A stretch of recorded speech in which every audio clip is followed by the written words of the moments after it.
What's up, guys? Welcome to my channel and welcome to my garage.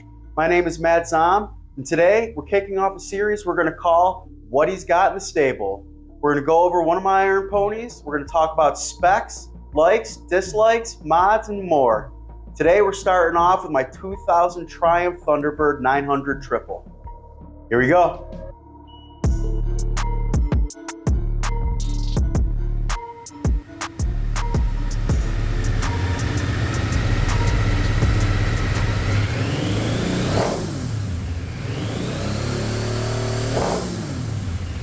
So she's my second bike.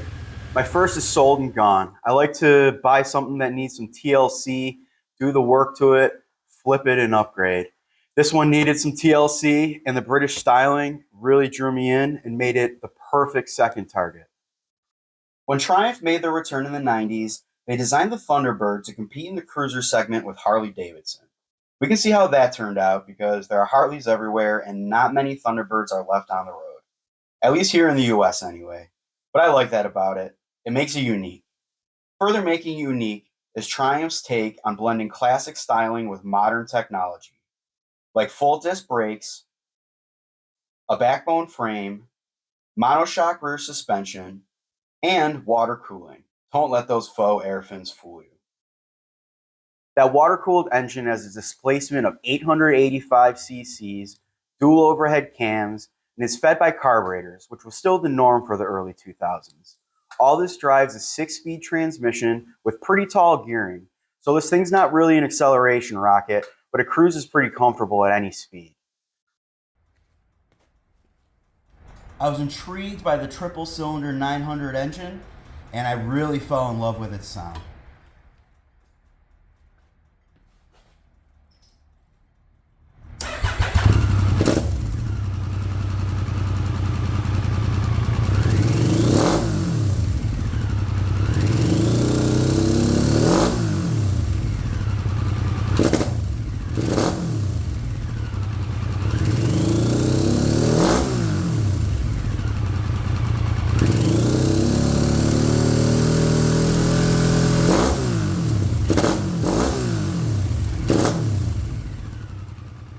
But what originally drew me in were those British looks that it shares with the Triumph Bonneville. The shaped gas tank, the pea shooter exhaust, chrome in all the right places, and a more upright riding position than conventional cruisers. When I got the bike, she barely ran. I knew that the carbs needed some extensive cleaning and some jetting for the high-flow aftermarket pea shooters and the K&N air filter the previous owner installed and did not compensate for. Once I accomplished that, I had a pretty nicely running Triumph. As far as reliability goes, these engines have been acclaimed as bulletproof by several motorcycle publications.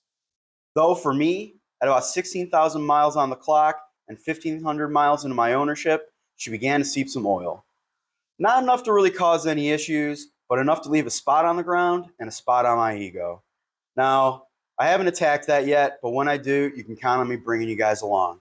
Really, the only note I have to make about working on this bike is its parts availability.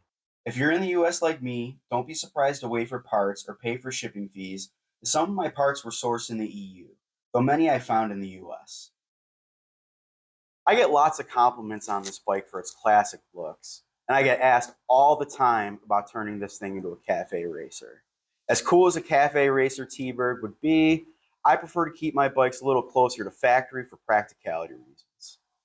The modern single backbone frame and monoshock suspension offer an awesome opportunity to further blend that modern tech with timeless vintage look. No kickstart though, so you have to hide that battery somewhere. If you wanted to pursue a Thunderbird Café build, I would recommend the Thunderbird Sport for the extra power. They offered the Thunderbird Sport variant shortly after the original or the Classic. They're very similar bikes, but the Sport is tuned for a bit more power and has some sporty trim. But the Classic still makes for one rad-looking bike. There isn't much I don't like about my Thunderbird. Aside from the oil seepage, my only complaint would be its soft handling. The front end likes to dip under firm braking, having you brake early entering turns for a smoother entry. I can't really fault it for that though, because it is a cruiser and not a sport bike.